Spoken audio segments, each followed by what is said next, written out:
Inflation is something that's top of mind for many of our clients today. To address this key issue, I'm here with Peter Palfrey and Craig Burrell. Peter is a portfolio manager here at Loomis Sales on our relative return team and co-manages our Core Plus bond strategy. Craig is a senior member of our macro strategies team, where his focus is on U.S. economics and interest rates. Together, we'll discuss inflation dynamics, our expectations, and how these inform Peter's decisions as an investor. It seems like the big question on everyone's minds these days is whether inflation pressure will be transitory or something more permanent. Peter, what are your thoughts on this? Yeah, that is the key question. And we actually got a little bit of a taste of that from the Federal Reserve after their June meeting. Clearly the Fed is hoping to some degree that many of the inflation pressures that we see pushing through the economy right now are transitory. But we actually feel that there are signs that these inflation pressures can persist for a longer time period. So-called sticky inflation is something that all market participants are looking at, and we do feel that if this persists, and especially with the Fed now having a slightly altered reaction function, to targeting inflation at something that's above the historic 2% core PCE number that they've targeted in the past, we do feel that this can be an ongoing risk. And in fact, it is what we consider to be the single largest risk from a portfolio structure standpoint.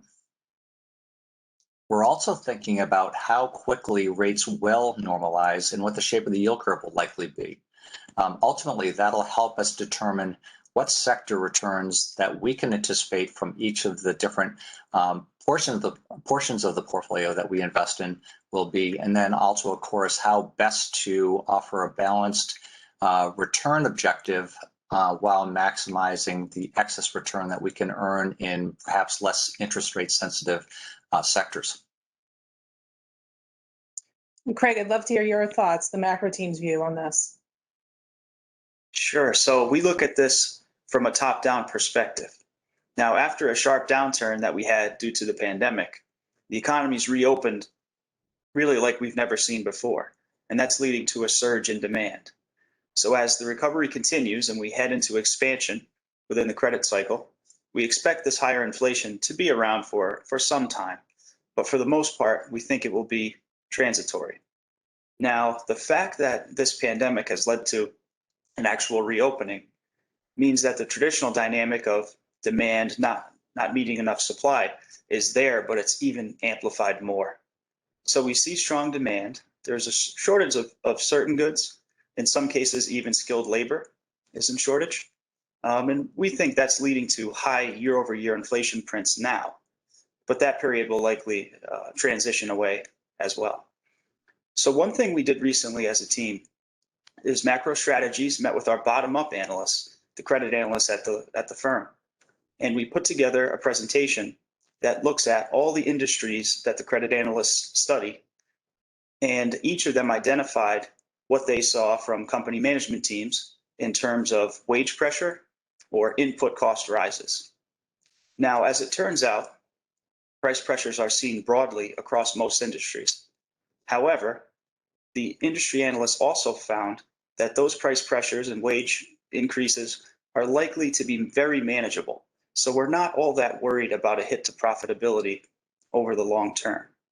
In terms of the industries that are impacted most, we find that industrial-focused companies and manufacturers are seeing their input costs rise, and they feel that they could be a little bit more sticky. But when we look at non-manufacturing industries like financials and certain service businesses, they've reported back that they're technically operating pretty close to business as usual. So the environment's mixed, but as we move forward in the cycle, we see this being predominantly a transition. Now, over the longer term, the US economy is expected to grow ahead of what we saw in the prior post-GFC recovery. So with that higher growth, we think that we may also see higher inflation. It could be in the range of 2 to 2.25%, but if wage pressure proves more sticky, it could be up to 2.5%, which would be ahead of what the Fed is actually targeting. So Peter, we touched upon these expectations just now. How are these informing your portfolio positioning? So as Craig mentioned, we're very much focused on where we are in the credit cycle and what's driving the credit cycle, because that really ultimately determines, risk return across all the different sectors, how rates are likely to behave, what the Fed's, reaction function will be, and ultimately, the best way to position the portfolio to maximize return potential, while still recognizing that there's a lot of opportunity in the U.S. economy as different markets reopen, in the post-vaccine period. Now, from a broad structure standpoint, we've become very defensively positioned from a rate standpoint, and a lot of that has to do with us minimizing our government exposure. The government sector as a whole comprises nearly 70% of the Barclays Agg, our benchmark. And by minimizing our overall market value exposure, our duration contribution exposure, and the duration skew of those holdings, we can reduce the interest rate sensitivity of the portfolio while still maximizing the return potential from other sectors that we feel are going to be more pro-cyclically oriented and perhaps give us a better return profile. Now, some of those sectors that we have put in a broad overweight to are credit securities, IG, and high yield. The agency mortgage pass-through market we think is still attractive, even though it's lagged on a year-to-date basis. It's an important form of very high-quality spread return, and we actually think that some of the impact that we've seen more recently is due to taper talk, and we think that's unlikely to be a persistent issue there, even as we move closer to taper. We think that market's now discounting a fair amount of potential damage from taper. Other sectors we like are EM and EM non-dollar. We think that sector in particular may offer us a good opportunity for positive excess return and absolute return, even as the global economy reopens and rates push higher. And to that end, there's been some discussion in the marketplace about bank loans versus fixed rate high yield. Which do you prefer presently? Well, it's really interesting. Early in the recovery, we definitely favored fixed rate high yield. We were looking for the lowest dollar price, longest duration bonds so that we could maximize the price impact from that sector. But certainly as high yield spreads have gone from a wide of 1100 all the way down to the present level of sub 300s, we actually feel that there's a greater opportunity in floating rate instruments, and that in particular includes bank loans. You're higher in the cap structure. You have an instrument that's going to be a LIBOR floater as opposed to a fixed, and it will have near zero duration from a rate standpoint, even as it maintains that carry advantage and of course the spread duration, which we are trying to capture. So at this point, we've actually been skewing more of our incremental purchases towards bank loans. It's a little tougher from a liquidity standpoint to add exposure there, but we do feel that risk return favors floating rate instruments and bank loans in particular within high yield. And Peter, you talked about how you're still interested in corporate credit, which has been performing well. Craig, can you talk a little bit about how corporate valuations square with your ideas or views on corporate health overall?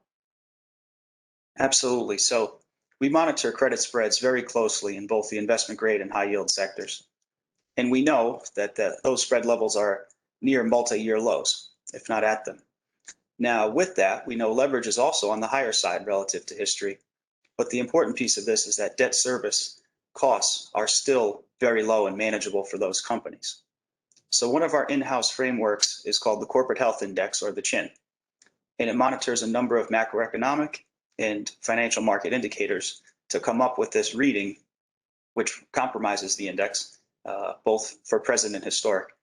And right now, what it's indicating is that the overall mix of financial conditions is very healthy, and consequently, corporate health is in good shape. So with that, the other framework we monitor on risk premiums is indicating that default rates are going to be exceptionally low. And with that, we see potential for ratings upgrades rather than downgrades. So it's a very positive environment for credit. Now, in the fundamental piece, we see corporate earnings growth just being outstanding this year and continuing at rates of growth well above trend into 2022. So a key driver there and a key fundamental is looking very good. With the corporate earnings outlook, we see actual upward revisions to profitability, which more often than not, consensus estimates are revised down. So it's another very positive and rare event that's taking place. Now, in terms of margins, it's possible that wage increases, if persistent, could start to hit company top lines and bottom lines. However, we've also heard from the corporate sector that most industries are able to pass along costs to their end users. So another key positive that can keep the cycle progressing. So our framework suggests we should remain comfortable with corporate credit, and current fundamentals and our positive outlook are very favorable for both the corporate sector and for the economy. Great. Well, thank you both for those insights on the portfolio and the economy in general.